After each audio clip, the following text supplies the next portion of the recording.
dans les territoires de Kabare comme Calais, Fizi. Ces combats se sont poursuivis. C'est mercredi 30 juillet 2025 dans les territoires de Kabare. Nous sommes dans la province du Sud Kivu, entre les rebelles du M23 et leurs alliés rwandais et les résistants Wazalendo dans les villages de Kamakombe. Voilà, donc, qu'est-ce qui s'est passé? Parce que des sources locales affirment que des tirs retentissent pour l'instant, alors que les Wazalendo ont ciblé une position stratégique des rebelles du M23 et leurs alliés dans les villages de Kamakombe. Tout a commencé d'ailleurs hier, mardi 29 juillet 2025, lorsque donc les rebelles du M23 ont attaqué les positions des résistants Wazalendo dans les territoires de Kabare. Ces affrontements qui ont débuté donc hier mardi dans le village d'Embayo, situé dans le groupement de Bourohé, à la suite donc des renforcements, les rebelles qui se sont renforcés avant de lancer ces offensives. Ils ont beaucoup d'abord renforcé toutes leurs troupes, donc les troupes de rebelles du M23 qui étaient du côté de l'aéroport de Kavumu, parce que Kavumu ça se trouve dans les territoires de Kabare. Alors toutes leurs troupes, les rebelles du M23 donc ont été déployés du côté de Kamakombe. Nous sommes dans les territoires de Kabare pour lancer, parce que vous êtes donc vous connaissez ce qui se passe toujours tout proche de Kavumu. À chaque instant il y a toujours des incursions des résistants Wazalendo qui ne sont pas loin de Kavumu. C'est ainsi que les rebelles ont dit non, il faudrait qu'ils lancent des opérations pour donc chasser les rebelles, les résistants Wazalendo de cet aéroport, je voulais dire de ces villages qui sont toujours autour de Kavumu. Alors les rebelles ont tenté, ils ont lancé en tout cas des offensives, ils ont utilisé des armes en armes lourdes pour déloger les Wazalendo la journée d'hier, mais sans succès. Alors les Wazalendo aussi se sont organisés maintenant pour la journée de ce mercredi 30 juillet 2025, et c'est ainsi aussi qu'ils ont ciblé une position stratégique des rebelles du M23 soutenue par l'armée rwandaise. Si les premières sources affirment que ce sont les rebelles du M23 qui ont été les premiers à lancer des offensives hier pour déloger les résistants Wazalendo dans les villages de Kamakombe. Alors, la source que je viens à peine de contacter donc ce soir, ce mercredi 30 juillet 2025, affirme que les Wazalendo aussi sont venus avec une grande détermination et ils ont ciblé la cité ou la position stratégique des rebelles du M23 et leurs alliés RDF. C'était aux environs du matin que l'affrontement, donc ces affrontements ont eu lieu, des détonations d'armes lourdes et légères ont été entendues et se sont donc se poursuivent même jusqu'à maintenant. La population en fuite pour le moment, les bilans restent inconnus, mais donc les sources contactées dans la région affirment qu'il y aurait des pertes donc entre les deux partis, que ce soit du parti des rebelles du M23 et leurs alliés, que ce soit des Wazalendo, il y aurait des pertes selon les mêmes sources contactées, alors que les rebelles continuent donc à violer les cessez-le-feu qu'ils avaient même signé du côté de Doha. Vous le savez très bien, entre les gouvernements congolais, ils s'étaient engagés donc à respecter les cessez-le-feu, mais certains acteurs locaux, d'ailleurs du territoire de Kabare, donc commencent déjà à douter de ce qu'on appelle les cessez-le-feu qui n'est pas respecté par les rebelles du M23, violation de cet accord de paix. Ces affrontements donc représentent une nouvelle entorse à l'accord de principe signé à Doha entre les gouvernements congolais et les rebelles du M23 soutenus par l'armée rwandaise, alors que les deux partis s'étaient engagés, vous le savez très bien, à respecter un cessez-le-feu plusieurs analystes locaux donc dénoncent une violation manifeste de ces engagements par le rebelle du M23 soutenu par l'armée rwandaise. Ça, vous devez retenir, chers téléspectateurs, de ces affrontements qui se passent donc du côté de Kavumu, où une position des rebelles du M23 a été ciblée par les résistants Wazalendo dans le village de Kamakombe. Voilà, mais tout est parti d'abord d'une attaque des rebelles, d'une offensive hier, parce que toutes les troupes des rebelles qui étaient à l'aéroport de Kavumu a été déployées du côté de Kamakombe pour chasser les Wazalendo qui sont d'ailleurs autour, parce que les Wazalendo ne sont pas très loin, comme vous le savez très bien. C'est chaque jour toujours que les Wazalendo quelquefois fassent des incursions vers l'aéroport, quelquefois même ils parviennent à contrôler certaines entités de Kavumu avant qu'ils ne se retirent. C'est ainsi que les rebelles tentent de repousser ou d'éloigner donc les Wazalendo, mais pour l'instant difficile de dire qui contrôle les Kamano, donc Kamanombe, c'est ce que vous Kamakombe voulait dire. Pour l'instant, attendons, on va revenir en contactant nos sources qui sont déjà dans la région.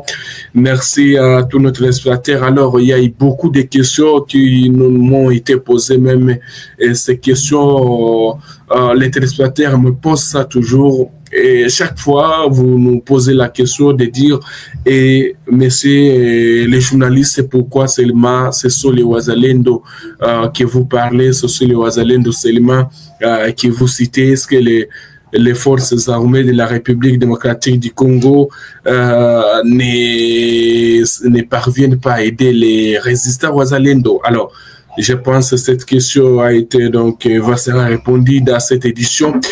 Alors, il y a donc le commandant, le lieutenant général des 3e zone de défense qui a réagi par rapport à ce qui doit se passer sur les lignes de front. Qu'est-ce que le commandant des 3e zone de défense a dit par rapport à ça? D'ailleurs, les forces armées de la République démocratique du Congo sont de suspendre toute offensive contre les rebelles du M23 soutenus par l'armée rwandaise. Voilà.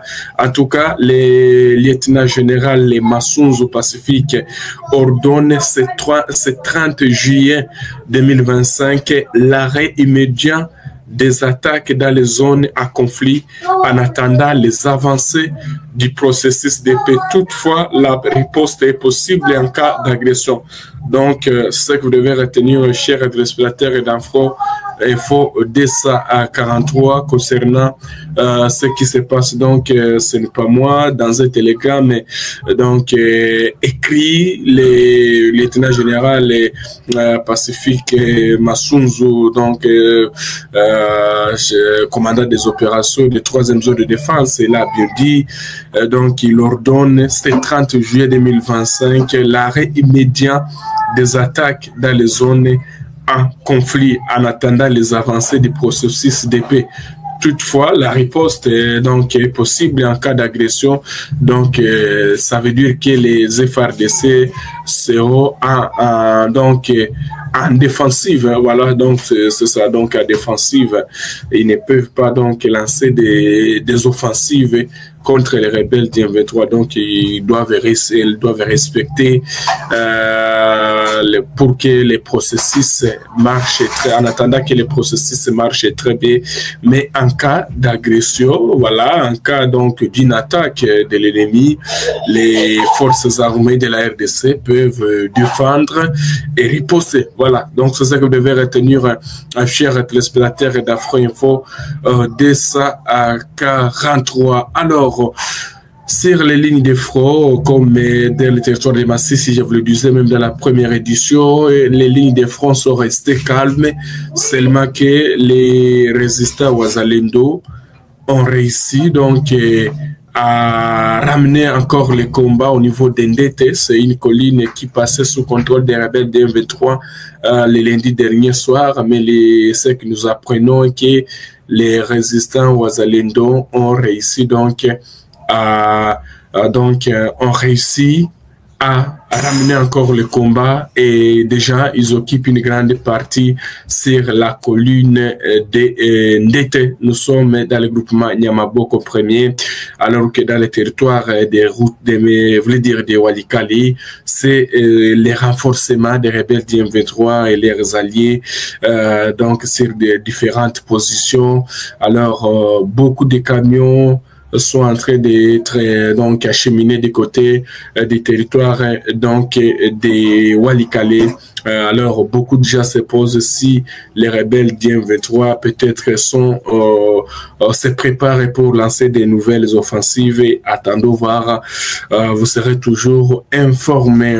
Alors on va répondre, on va se rendre du côté de Lubero. Les lignes de front sont restées calmes, pas d'affrontement signalé, chers téléspectateurs d'Afro Info DSA à 43. Du côté de Lubero, les lignes de front, que ce soit donc les forces armées de la RDC maintiennent toujours leurs positions comme les Wazalindo. D'ailleurs, ça fait longtemps qu'il n'y a pas eu d'affrontement dans les territoires de Lubero, mais Lubero Centre est toujours contrôlé par les forces armées de la République démocratique du Congo. Alors, une autre information qui fait la une de ce mercredi 30 juillet 2025, également les procès Constant Mutamba, qui donc a fait Constant Mutamba. D'ailleurs, Mutamba qui est arrivé, c'est 30 juillet 2025. Quand le procès Constant Mutamba, voilà, il a bien répondu. J'ai dit au ministère public, donc je cite, j'ai dit au ministère public que je ne reculerai pas, je vais affronter ce procès jusqu'au bout. C'est ce que Constant Mutamba a dit, l'ancien ministre de la justice congolaise, donc devant la Cour de cassation pour un procès qui, selon lui, donc est émaillé de nombreuses irrégularités. L'EBI a toujours été clair, éliminer un adversaire politique selon Constant Mutamba pour y parvenir. Donc, toutes les règles des droits ont été piétinées jusqu'à ce que même les ministères publics se détournent du respect de la loi. Pourtant, tant que prévenu, j'ai le droit donc de soulever la Cour, donc de soulever les irrégularités, également donc de saisir la Cour constitutionnelle. Ce n'est pas fuir, c'est exiger ça. Donc, on peut exiger ça. Et un procès peut exiger ça, chers téléspectateurs, un procès qui est équitable. J'ai dit au ministère public que je ne reculerai pas, je vais affronter ce procès. Voilà, c'est ce qu'il a dit, Constant Mutamba. Je vais vous laisser suivre Constant Mutamba dans ses propos. Donc ils ont violé toutes les règles de droit. Le ministère public, c'est le garant aussi du respect des lois de la République. Mais de là, comment peut-il aujourd'hui me refuser ce droit? Le droit de pouvoir recourir devant la Cour constitutionnelle pour pouvoir présenter ces irrégularités observées lors du vote de ces différents réquisitoires. Et donc, je pense humblement qu'il est de mon droit, en tant que prévenu, de pouvoir soulever ce moyen afin que votre recours puisse soussoir. Soussoir, ce n'est pas fuir. J'ai promis au ministère public que je vais affronter ce procès jusqu'au bout. Parce que l'unique façon pour moi de déclarer mon innocence était d'affronter cette réalité. Et que c'est le prix d'un combat que je paye. Et je suis prêt à le payer jusqu'au bout. Donc je voudrais vraiment le rassurer que j'avais toutes les possibilités d'éviter cette humiliation, mais j'ai voulu passer par cette humiliation. Parce qu'en tout état de cause, les épreuves qui nous arrivent dans la vie, ce n'est pas forcément pour nous enfoncer. C'est peut-être des leçons de vie que nous apprenons, mais c'est aussi peut-être pour un tremplin. Donc pour moi, c'est une épreuve que j'accepte avec beaucoup d'humilité, sportivité, avec beaucoup d'élégance, quel que soit le de ce. Donc je vous remercie. D'accord, oui, merci.